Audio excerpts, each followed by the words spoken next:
Did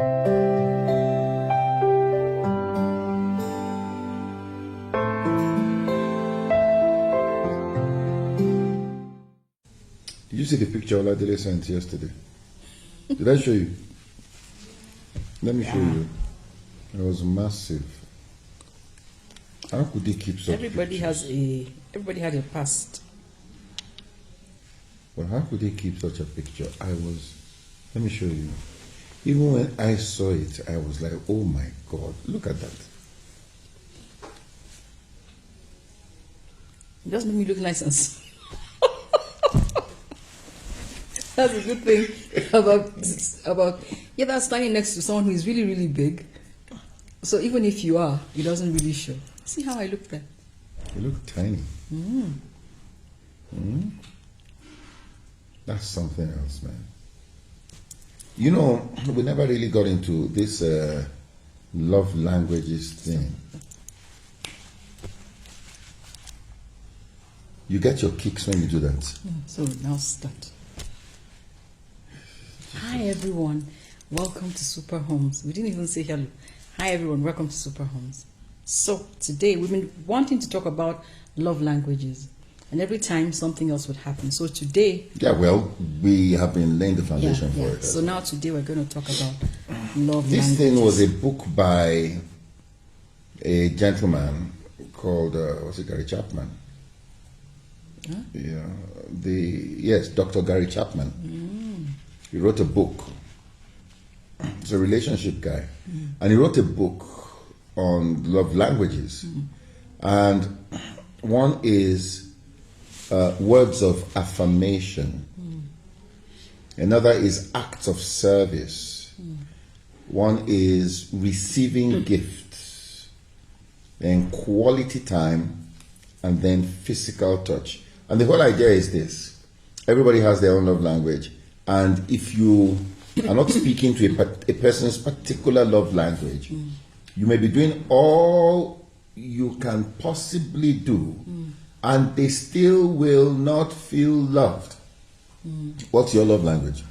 I was about to ask you. Mine is... So, words of affirmation, acts of service, receiving gifts, quality time, physical touch. What is yours? Mine is... Okay, what is mine? Yours is... Read again. Words of affirmation. Yes. Me? No. No, I'm saying if when I say, oh, I've showed all the journey, you don't... That one okay. Okay, read the next one. Words of affirmation, acts of service, receiving gifts, quality time, physical touch. So mine, read again. Yours. I'm going to tell you what yours. I think you got mine right. Quality time and physical touch. I'm the one that hugs the children.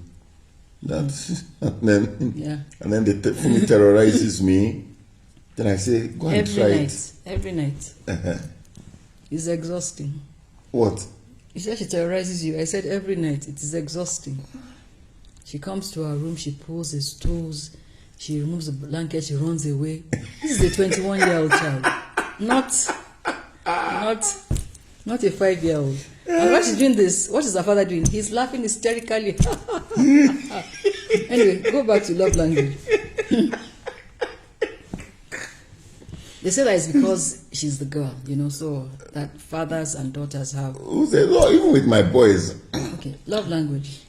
Ola burst into the room yesterday night and said that he doesn't know what to do with both of us. Both of us. Yeah. And he can hear the noise from his room that they should.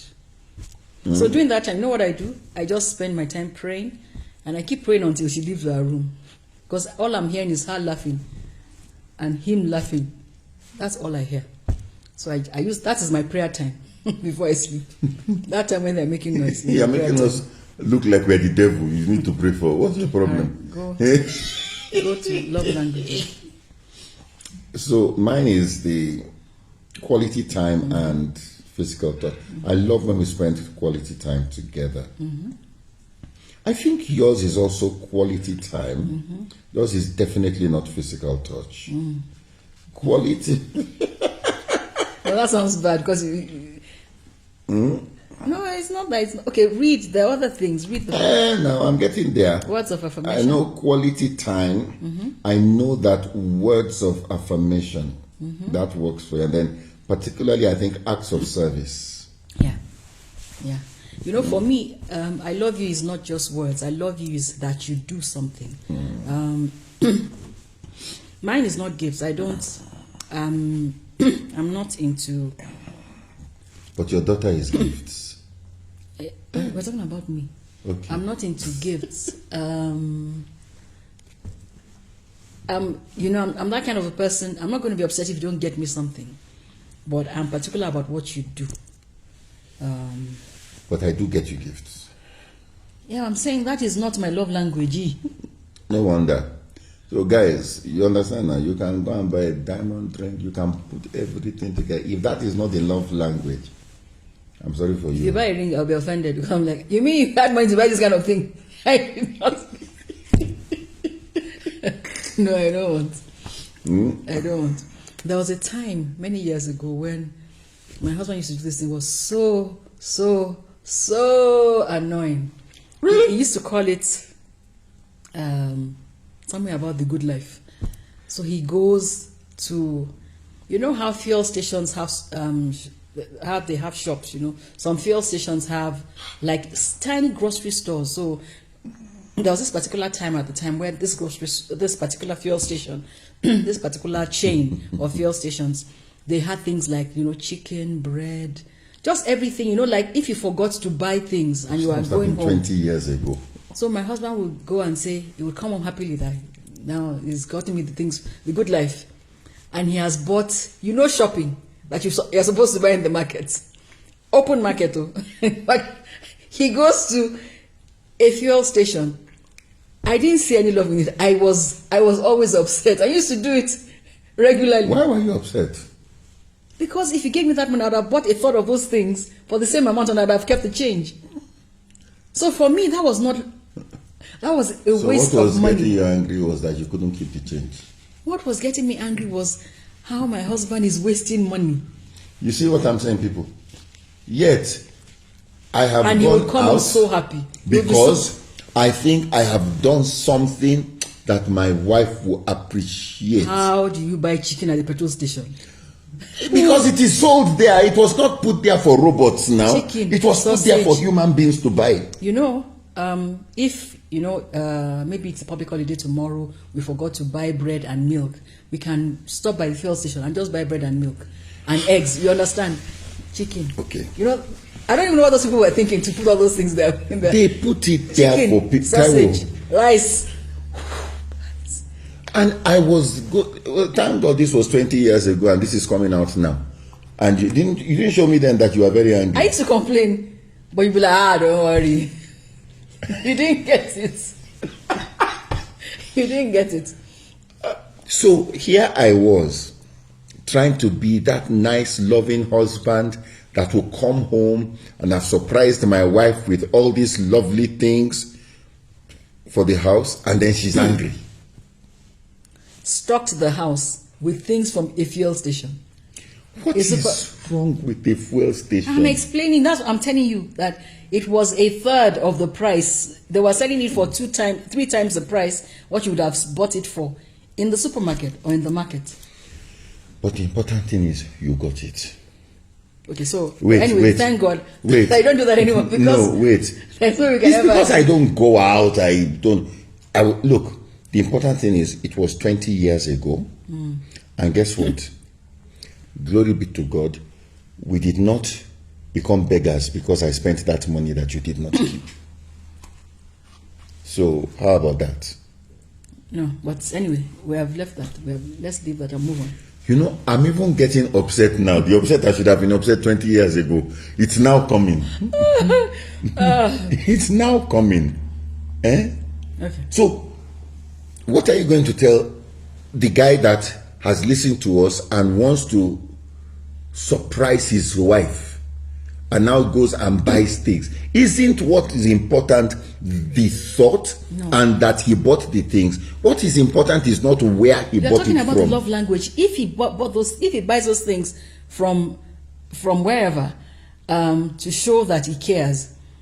It depends on who is buying it for.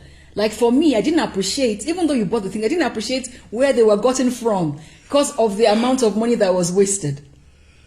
But the amount of, it was not a waste, and the amount of money did not affect you personally. If you understand what I'm saying, maybe you can write it. Because nobody. All I was saying was, I was just trying to give you an example. You know what this is sounding like? Wait. Of things you used to do that sounded like you were showing me love, but I didn't get it. You are still not getting it. Let me show you something that I saw. I will show you something. No, but guys, can you imagine? You know, imagine a guy that's watching us now. I think the thing to get from here is, before you do something for your wife, find out what she will enjoy first. Wait. I saw this. So that she doesn't spend all the time lamenting about what you did. I saw this thing online. At that time, I thought it was very funny. From the Gulf Times in India, Saturday, 22nd of August, 2020. So that's just the other day. Oh, I saw that too. In a bizarre incident, a woman has sought divorce from her husband on the grounds that he does not fight with her. The woman has approached the court for divorce just 18 months after her marriage. The woman claimed her husband's love was suffocating her. Isn't that when you are concerned about where he bought it and not the fact that he bought it? Listen up. And he does not shout at me, neither has he upset me on any issue. He even cooks for me and also helps me in performing household chores. She told the court. She further said, whenever I make a mistake, he always forgives me for that. I wanted to argue with him, but I do not need a life where the husband agrees to anything. I don't know that if that is fake news or not, but it sounds absurd. But somehow, when I'm now talking with my wife and she's telling me that she's more concerned about where I bought the goods than what I bought, or the thought behind my buying it. No, this one, everybody, please, you have to comment. The thing is, you have to comment on this. Let me explain. While I appreciated that you bought things, because you normally do not buy things, I would have appreciated that you gave me the money to go and buy it myself. Taiwo. Yes. But if you did not, for instance, if you did not see the bag, those days there were still plastic bags with it. If you did not see the bags or whatever, you would never have known where I bought it from. Shoot yourself in the foot. I would have known because you don't go to the market to buy. Gosh, I knew where you bought it from. You do not go to the supermarket or the market. So when you came home, I knew. And besides that, you were boasting. You were happy to tell me about you, the good thing. You used to say the good things of life. Anyway, let's move forward. We cannot move anywhere. I refuse. Another thing that I used to do. You know, people are different. So the people that appreciate perfume, another thing that I used to do was that way back then. I guess there's a season in a marriage when you just always want to get good deals for stuff.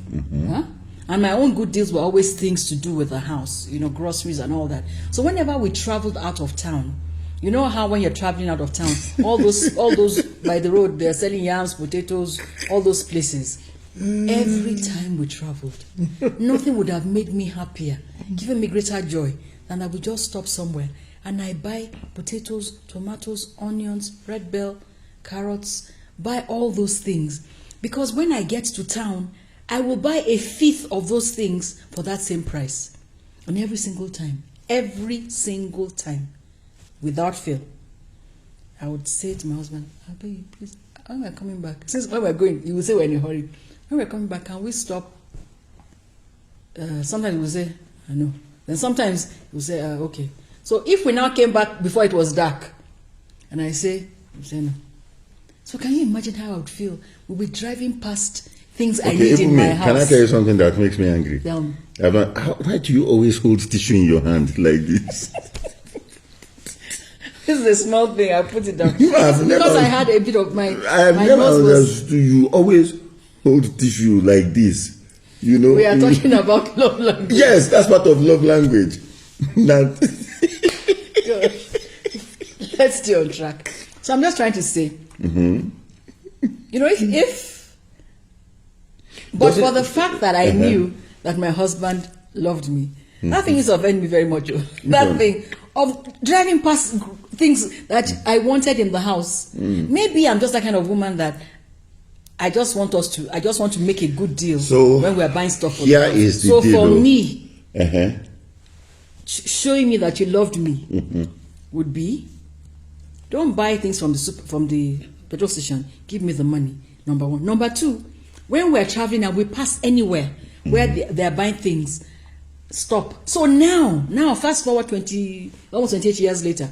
Now, when my husband travels and I'm at home, when he comes back, come and see the huge sacks. So the issue is you not being in the car. No, wait. Huge sacks of potatoes and whatever. And even when I'm with him and we're in the car, when we get to a particular place, we'll tell the driver, stop. Then we even tell the driver, no, Taiwo, you don't go. Agro, you go and buy, what do you want? Then turns to my sister, what do you want? At that point, I'm feeling very, very loved. Because I always want to buy those things. I don't know about other people. Maybe for someone watching, your own thing is you have to buy them in petrol station and supermarkets. But for me, nothing. It just makes me happy.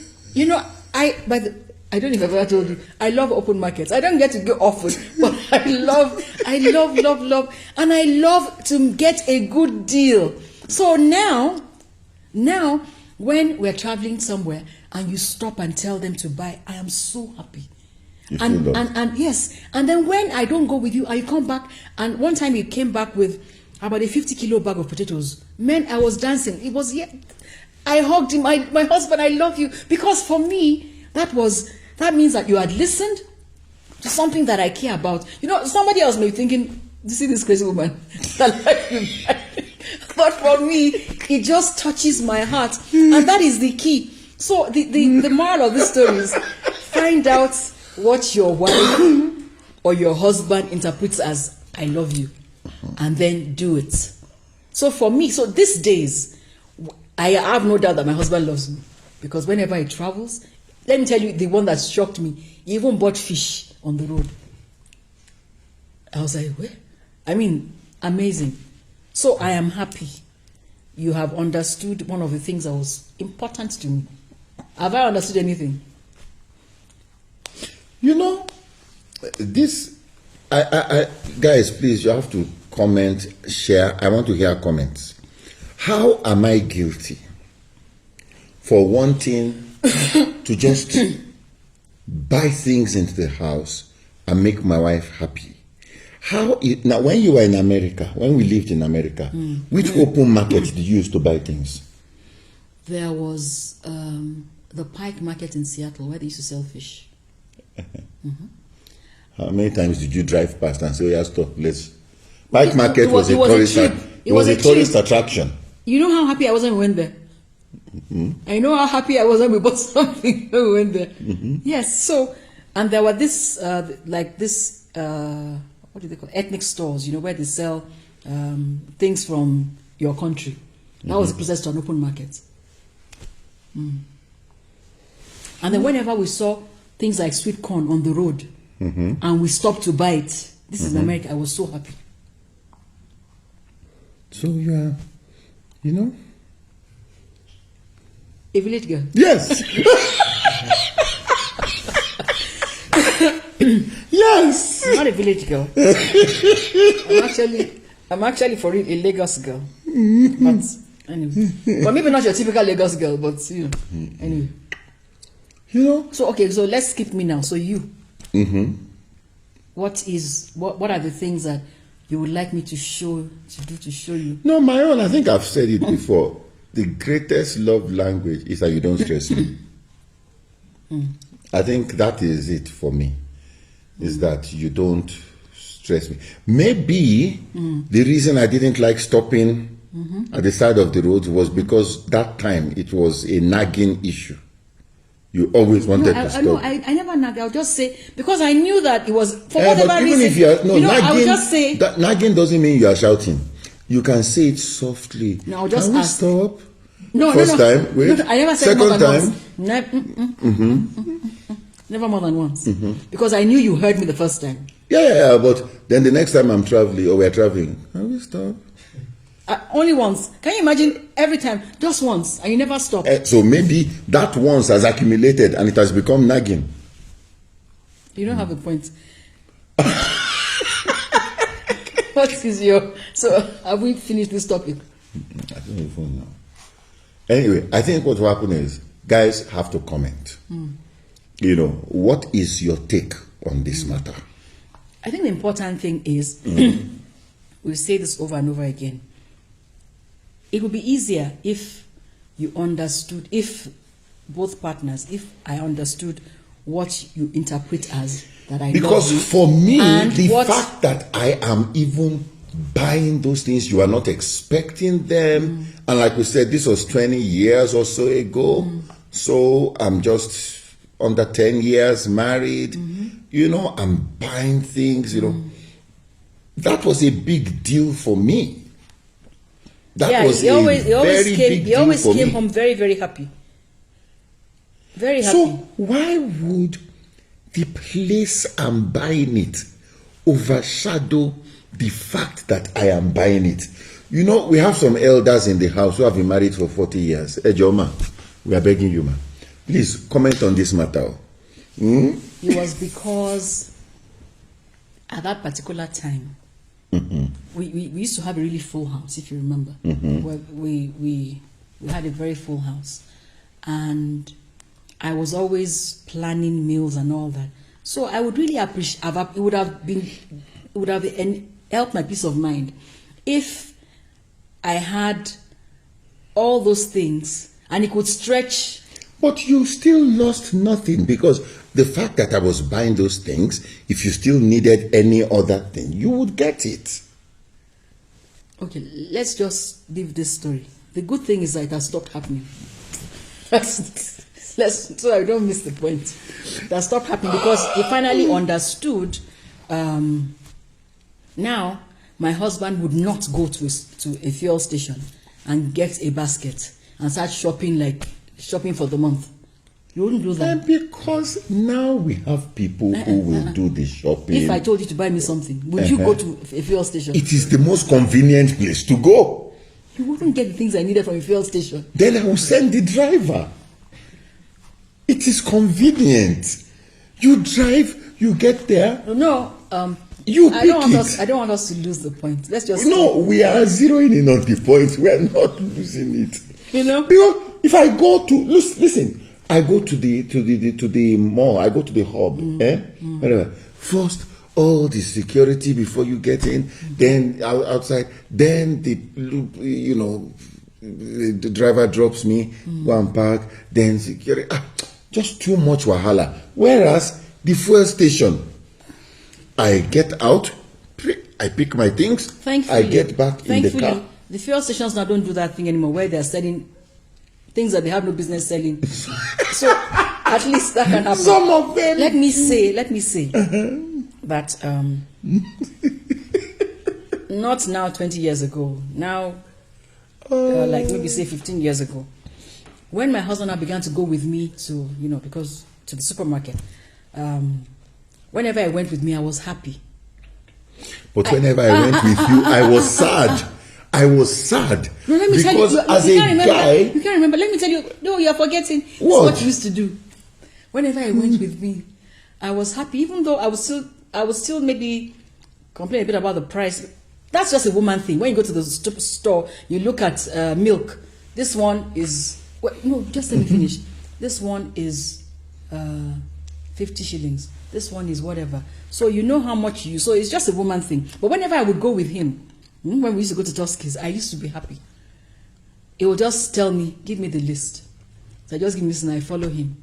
It is like, those speed trains driving through the countryside. He just looks at the list. He sends the children. You bring 2 bags of rice. You bring. Before you can blink like this, we're already at the till. I didn't mind because it would buy everything on the list. Now, why I began to do that, and guys, please, you know, the ladies normally comment more. Guys, please, you need to talk. Because if my wife goes, if I got to a stage that when we went to the store, I would just leave you and sit in the car at a time. Because you already have your list. You know what you want. Then you now get there, you pick this one. You drop it. Look at this one.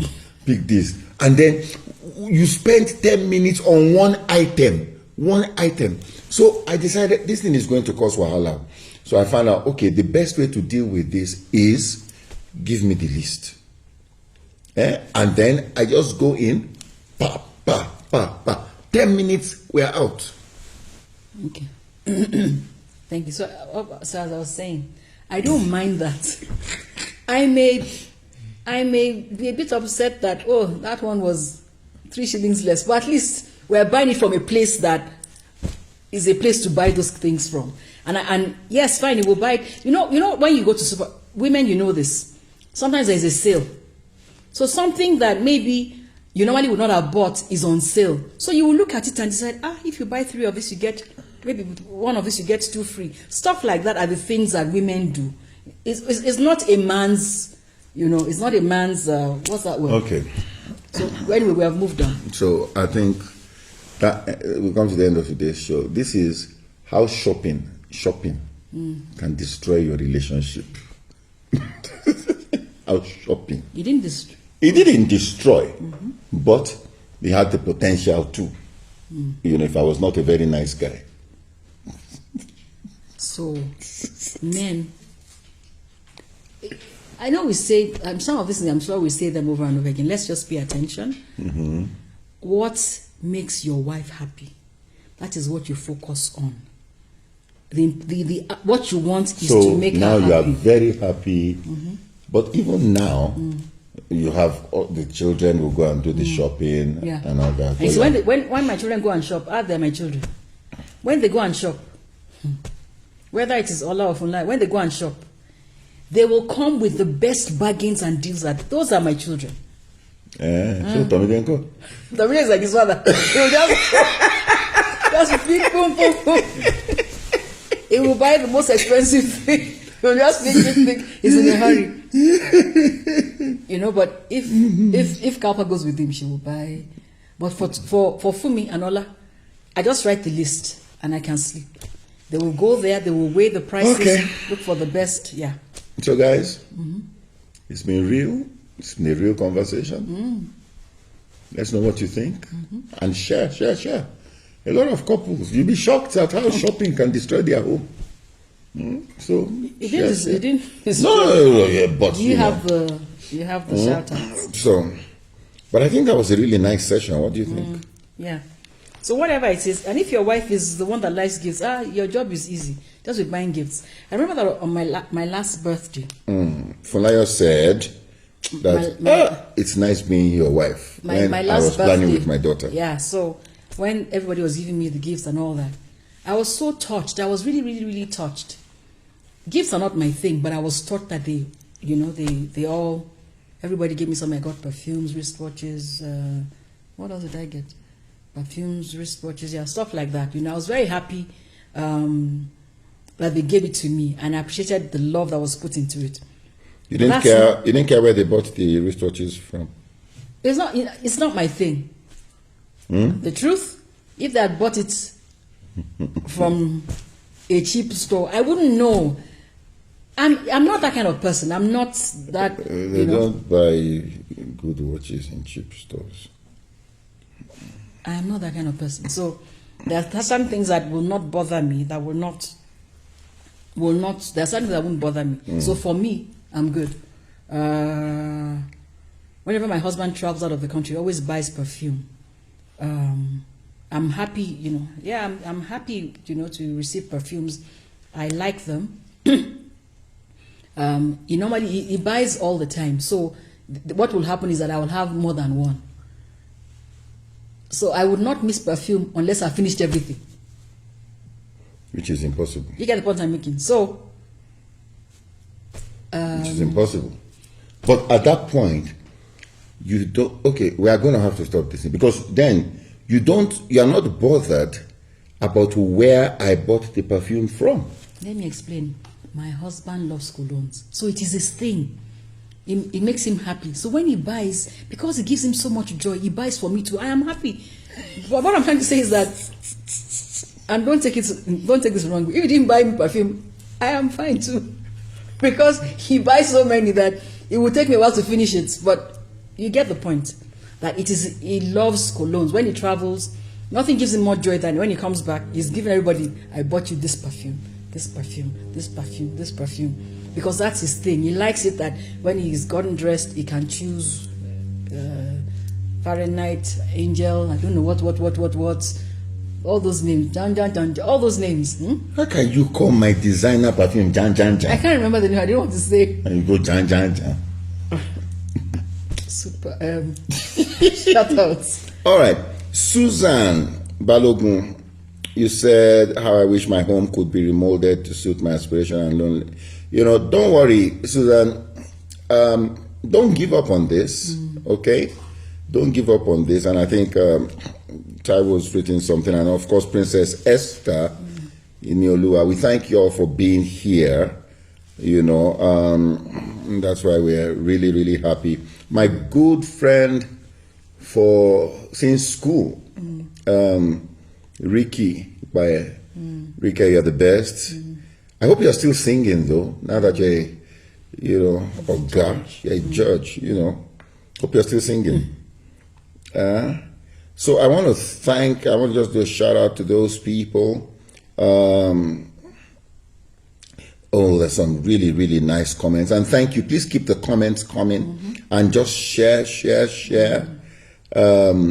And let's spread the word so we can truly build great homes together. Now, we're going to turn 28 years next month. What do you suggest that I do for this woman, this amazing girl of mine, who is more concerned about where I buy things than what I buy? So what do you suggest? What do you want? I don't know. I'm not a gift person. I've already said. Okay, we have to continue. I appreciate gifts, but it's not my thing, Yeah. So you'd rather I just sit down with you the whole day? Yes, the kids for me bakes, Ola does this, Tom does this, everybody does. Yeah, Kalpa makes this. Yeah, I'm good. Okay. But I know you will do, that's not what you will do. I know that you will. I know you are going to think to do something else. I appreciate the thought. I think that's the thing for me. I appreciate the thought that goes into letting me know that my family care. So all right, guys. We'll see you next week. God bless. And keep the comments coming. Thank you.